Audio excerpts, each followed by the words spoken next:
वहीं एक जरत्कारु नाम के ब्राह्मण भी हुआ करते थे। इन्होंने कसम खा दी कि भैया मैं कभी ब्याह नहीं करूंगा। बोले क्यों? बोले ये गृहस्थ जीवन बड़ा अंधकारमय है, यहाँ लोगों को बड़ा कष्ट मिलता है, कभी पत्नी से दुखी, कभी पति से दुखी, कभी बच्चों से दुखी, कभी घर परिवार पड़ोसियों से दुखी। इसलिए एकांत वासा, ना झगड़ा ना झांसा, चलो भैया एकांत में भजन करेंगे, ये सोच के घर से चल दिया। अब रास्ते में इसे कुछ प्रेत उल्टे लटके नजर आए। ये बड़ा डर गया, महाराज ये प्रेत इस प्रकार उल्टे क्यों लटके हैं मेरे मार्ग में?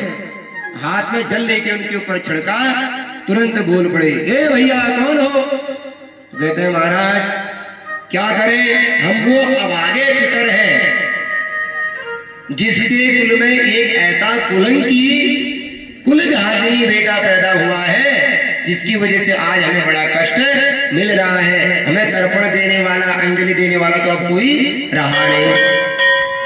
बोले कौन है वो, क्या नाम है उसका?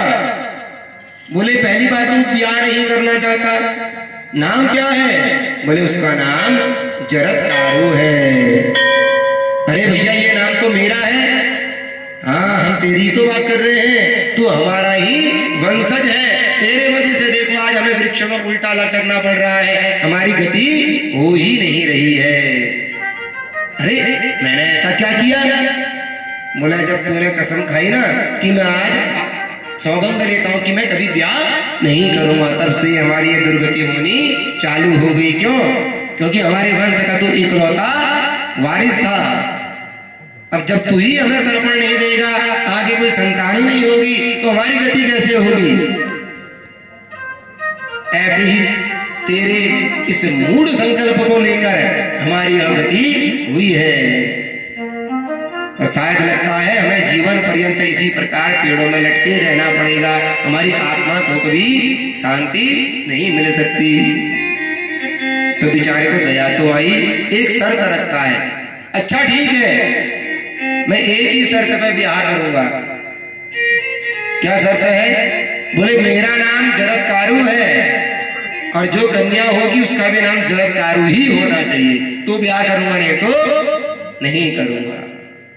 पितरों ने छान पड़ताल लगाई तो पता चल गया कि सर्पों की एक कन्या है, उसका भी नाम जरत्कारु ही है, जो ये कद्रु के वंश में हुए थे ना। तो इनका ब्याह उस जरत्कारु के साथ कराया, लेकिन कराने से पहले एक शर्त रखी पत्नी से, देखो देवी अगर मेरे अनुसार चलोगी, जरत्कारु बहुत बड़े तपस्वी थे, इनसे ब्याह करना उस समय हर एक स्त्री का गौरव हुआ करता था कि ऐसा ऋषि, ऐसा संत हमारा पति हो। तो बेचारी स्त्री ने शर्त स्वीकार कर लिया, हाँ मुझे शर्त मंजूर है। क्या शर्त है? कि कभी भी मेरे नियमों का उल्लंघन नहीं करोगी। उनमें से पहला नियम ये है कि जब तक मैं सूर्य को अर्घ्य ना दूं तब तक मुझे बीच में डिस्टर्ब नहीं करोगी।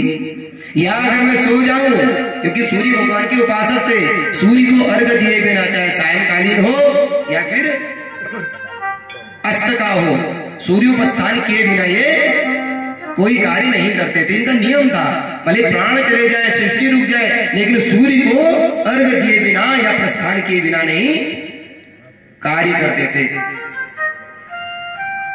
तो देवी ने कहा हाँ मैं वचन देती हूं कि मैं आपके कभी भी किसी नियम में उल्लंघन नहीं करूंगी, आपको किसी भी प्रकार से भंग आपके कार्य को नहीं करूंगी। दोनों का ब्याह हो गया, आस्तिक जैसा एक दिव्य बेटा भी पैदा हो गया। पति प्राणायक जरत्कारु स्त्री नित्य अपने पति जरत्कारु की सेवा करते रहती। संध्या करने से पहले मुंह के सामने पानी ले आती, संध्या करने से पहले फूल पत्ते तोड़कर सब सेवा बराबर निष्ठा से करती। ऐसी पति प्राणा स्त्री। इसलिए जब कभी भी आपके पति परमेश्वर पूजा के लिए जाएं तो उनके लिए फल फूल जल की व्यवस्था स्वयं बना लो। तो कहते हैं करेंगे पूजा पति और फल सारा पत्नी को मिल जाएगा। ये प्रकृति का नियम है। पति चाहे कितना ही तप करे, लेकिन उसका फल स्वतः उनकी पत्नी को ट्रांसफर हो जाता है। इसलिए बताओ भैया, लोग आज से तप करो कि नहीं? क्योंकि आपके पास तो रहने वाला कुछ नहीं, सारा आपकी पत्नियां खींच लेंगी। और पत्नियां भी तभी खींचेंगी जब वो आपकी सेवा करेंगी। उनके अंदर सेवा करने से ना चुंबकीय गुण आ जाता है।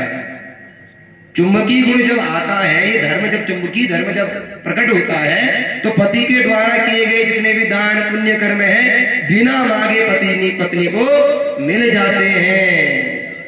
इसलिए हमारा शास्त्र कहता है पत्नियों को पति की सेवा करने के अलावा दूसरा और कोई व्रत करना ही नहीं चाहिए। सनातन धर्म में पत्नियों के लिए कोई व्रत नहीं है, व्रत तो पतियों के लिए है ना। और पति हमारे पी के टोली रहते हैं, उनको कोई 3 लोग से मथुरा न्यारी, उनको कोई मतलब ही नहीं व्रत से। और सारे व्रत बेचारी पत्नियां लगी हुई है, जबकि उनके लिए व्रत का विधान नहीं है। व्रत का विधान किसके लिए है? पुरुषों के लिए। और स्त्रियों का केवल एक ही व्रत है, क्या? अपने पति की सेवा करना। बेचारे आए हैं, गर्म पानी दे दो, ठंडा पानी दे के पैर धुलवा दो, टावल दे दो, और सोते वक्त बढ़िया पैरों में तेल लगा के उनको सुला दो। कितने लोग करते हैं ऐसा? कोई नहीं करता। पति के पैर तक नहीं छूते महाराज यहाँ। जबकि पति के पैर छूने में ना सारे पुण्य पति के पत्नी को मिल जाते हैं। माता लक्ष्मी को जानते हो? वो बड़ी है या आप बड़े हो? हम बड़े हैं। माता लक्ष्मी नित्य किसकी सेवा करती है? नारायण की। भैया वो धन की अधिष्ठात्री देवी है, धन उनके हाथ में है, फिर भी नारायण की सेवा करती है। और आज थोड़ी बहुत 25-30 हजार की नौकरी क्या लग जाए, अपने आप को दूसरा अपना जैसा तो समझती नहीं है। मैं हूं जो हूं। और वहां स्वयं पार्वती, जिस जगदम्बा भवानी के चरित्र सुनने के लिए आप बैठे हैं, वो जगदम्बा भवानी स्वयं भोलेनाथ के चरणों की सेवा निरंतर करते रहती है। इतनी भी सीख आप उस जगदम्बा भवानी से नहीं लेते कि जिस माँ की हम सेवा कर रही है वो माँ स्वतः पिताजी की सेवा में लगी है। तो आज से जाओगे, आज शाम से पति की सेवा करोगे कि नहीं करोगे? बहुत बढ़िया तेल गरम करना और तलों में लगाना। मैं बताता हूँ ना कहाँ बढ़िया आराम मिलता है। अस्तु, ये बात देखो, कुछ हास्य भी है, लेकिन शास्त्रोक्त दृष्टि से देखा जाए सत्य भी है। क्योंकि पत्नियों के पास क्या है? चुंबकीय गुण। ये प्रकृति से मिला हुआ है स्त्रियों को। अगर आपको कुछ चाहिए ना, पति की दवा की सेवा करो, अगले दिन वो चीज आपके पास स्वतः आ जाएगी। होता ही नहीं होता है? फिर पति को आपकी सेवा के सामने लाखों की माया भी शून्य लगने लगती। भैया ऐसी पत्नी तो किसी को ना मिले, मेरे ही पास होनी चाहिए ऐसी पत्नी है। और फिर और वैसे स्त्रियों का स्वभाव होता भी है, और दिन तो महीने भर 25 दिन लड़ती रहेंगी, और जहां कुछ अपनी जरूरत होगी तो उस दिन से भैया प्यारी प्यारी मक्खन जैसी बातें शुरू हो जाती है। अरे आपके लिए चाय लाऊं, पकौड़े लाऊं?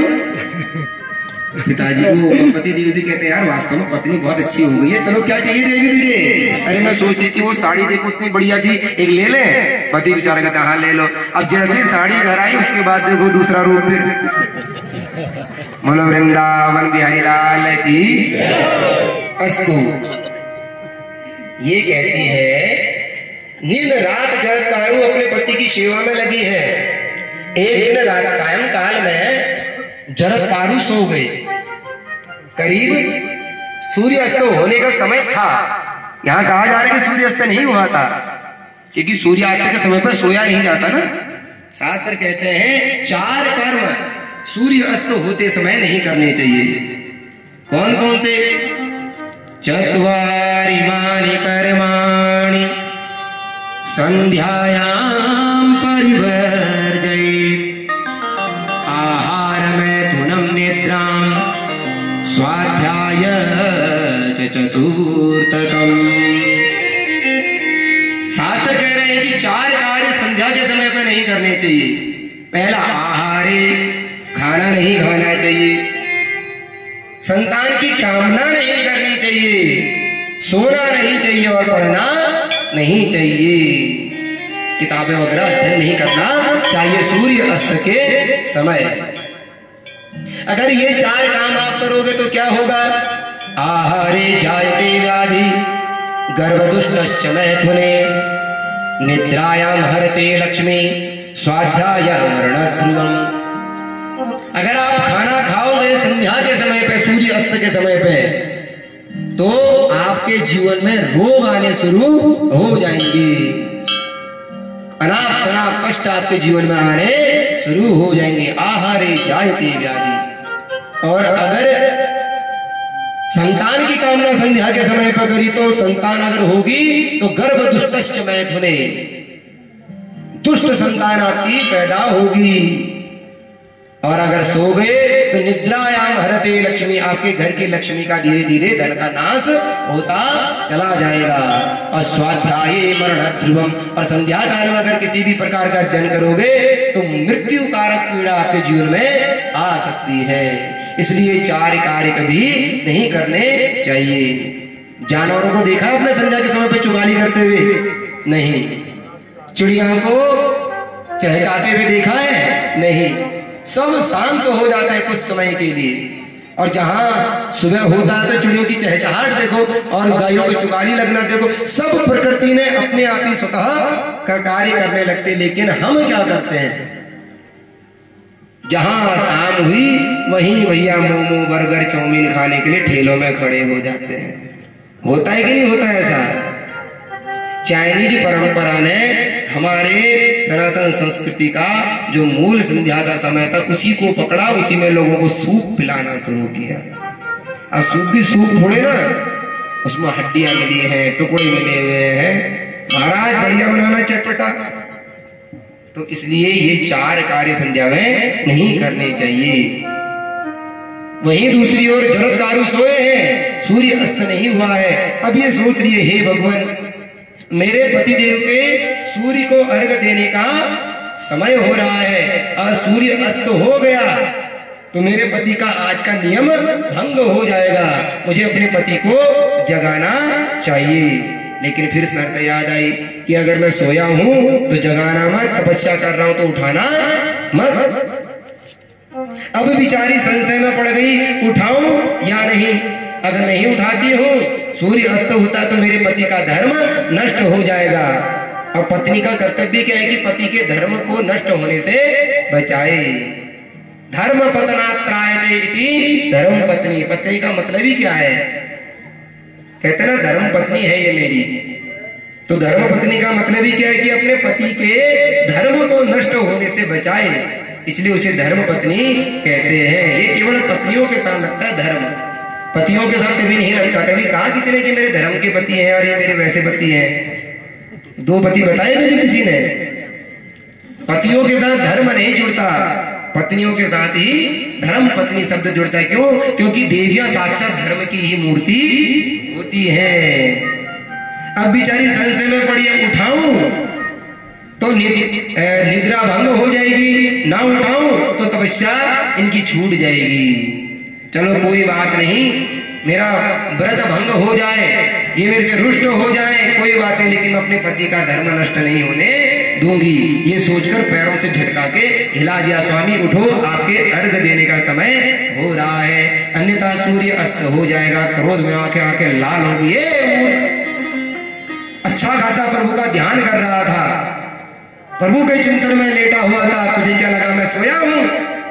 अरे तू जानती नहीं, मैं जब तक सूर्य को अर्घ न दूं सूर्य अस्त नहीं हो सकता। बताओ कैसे ऋषि होंगे कि जब तक ये उठे नहीं, सूर्य इंतजार करते थे कि अब मुझे अर्घ देने के लिए उठेगा फिर मैं अस्त होऊंगा। ऐसा तब हमारे ऋषियों का, ऐसा तब हमारे संतों का। कह जगदेवी तुमने अपनी शर्त तोड़ी है, इसलिए जाओ आज से मैं इस घर का और तुम्हारा त्याग करता हूँ, और छोड़ के चले गए और भजन करते हुए अंत में भगवान के परम पद को प्राप्त कर गए। बोलो भक्तवत्सल भगवान की, बोलो साचे दरबार की। अब बिचारी घर में अकेले, बेटे का नाम हुआ आस्तिक। ये वही आस्तिक हैं जिन्होंने जन्मे जय के यज्ञ को रुकवाया, सर्पिष्टि यज्ञ को, और समुची सर्पिष्टि सर्पों की जातियों को बचाया। बोले क्यों? क्योंकि इनकी मां सर्पों की बेटी है। तो सर्प आस्तिक के क्या हुए? मामा। तो मामा लोगों के प्रति दया तो थोड़ा बहुत बच्चे भांजे को आ ही जाती है। तो इसलिए अपने मामा के कुल को बचाने के लिए आस्तिक ऋषि आए और अपने तप से उस यज्ञ को रुकवाया। बोलो भक्तवत्सल भगवान की। कथा समझ में आई? ये कथा सब एक दूसरे से जुड़ी है, ध्यान पूर्वक सुनोगे तो जो कथा जहां पर एंड हो रही हो तो पहली से उसका कनेक्शन बन जाएगा। बस फर्क क्या है कि आपको ध्यान से सुनना पड़ेगा। बोलो भक्तवत्सल भगवान की। यहीं से हमारा दूसरा स्कंद पूर्ण होता है।